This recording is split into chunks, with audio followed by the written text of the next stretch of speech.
What's going on, guys? Today we're bringing to you the 5 ski mobility exercises that you need to be doing. Let's get right into the first one. What I'm going to have Reggie do, she's going to sit down into deep squat position. From this deep squat position, we're going to be working hip internal rotation hinges. Okay, so what I'm going to have her do, she's going to cross her hands over her chest. Her chest is going to stay nice and still. Pelvis isn't going to move, and all she's going to do is hinge her hip in as much as she can, and then come back up. If you feel any sort of pinching, anything going on in the front of the hip, don't make that motion as big. Don't press through any sort of pain with these, okay? A couple things that we're looking for. Don't let the upper body move. That motion should just be coming from the legs and the lower body.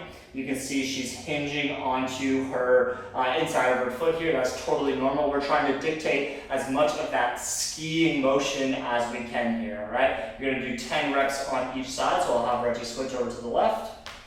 Here you can notice too, there's a little bit of a difference between the right or the left side. That way we can know, do we need to spend a little bit more time on the left side, a little bit more time on the right side, okay? So exercise number 1, deep squat hip hinges here. For exercise number 2, we're going to get into a ski position. So I'm going to have Reggie pretend that she has some ski poles here. This is a really good warm-up exercise that you can do pre-ski as well. And we're just going to get into some pelvic tilts from this position. So let's get a nice athletic stance here. You can see Reggie's got her knees bent. She's going to sit her hips back as if she's going downhill. And then she's just going to try to move that pelvis. Couple things that we're looking for here. We want to make sure that the upper back isn't moving and that motion is just coming from the lower back. Really trying to segment the bottom of our spine, our lower back, from the rest of the spine. 10 reps each way with these. Really feel the core turn on as you tuck that pelvis underneath. Point that tailbone back to you as you go into that anterior pelvic tilt. For the third exercise, I'm going to have Reggie stay in that nice ski athletic stance position, and we're going to get some ankle inversions and eversions from this position, okay? So all she's going to do is she's going to roll on one foot, that other foot's going to go as well. Again, we're mimicking a nice ski turn here, okay? So she's going to roll onto one side as far as she can, again with all of these, not pressing into any sort of pain. And the whole body's going to shift side to side with her, but we're really focused on feel a big stretch where that ankle joint is opening up. Really just tuning the ankle into this eversion and inversion, really prepping you for these big hard carves that you're going to be making during the ski season. 10 reps on each side, get those ankles feeling nice and good.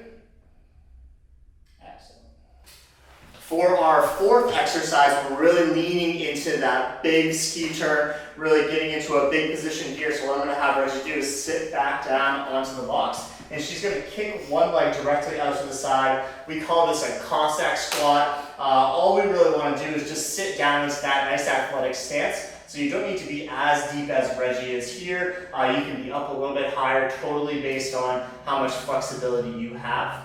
From here, what she's going to do is she's going to take her chest and put it right on top of that bent leg knee, and then she's going to keep her leg that's out nice and straight, and she's going to keep it nice and straight, and I want her to think about her thigh and rotate it down as much as she can. She'll feel a big stretch on the inside of that hip, and then she's going to rotate it back as much as she can. Excellent, good. Keep working through those. Same thing, let's do 10 on each side, making sure that chest stays over the planted leg, and really feeling a big stretch in that straight leg.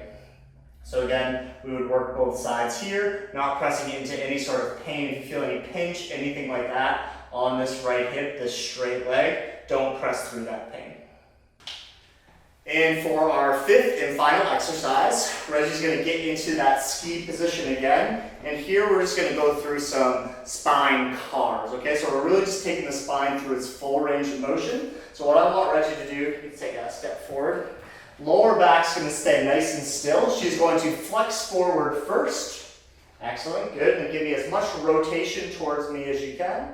Excellent. Then she's going to take the shoulder, drop it down towards her back hip.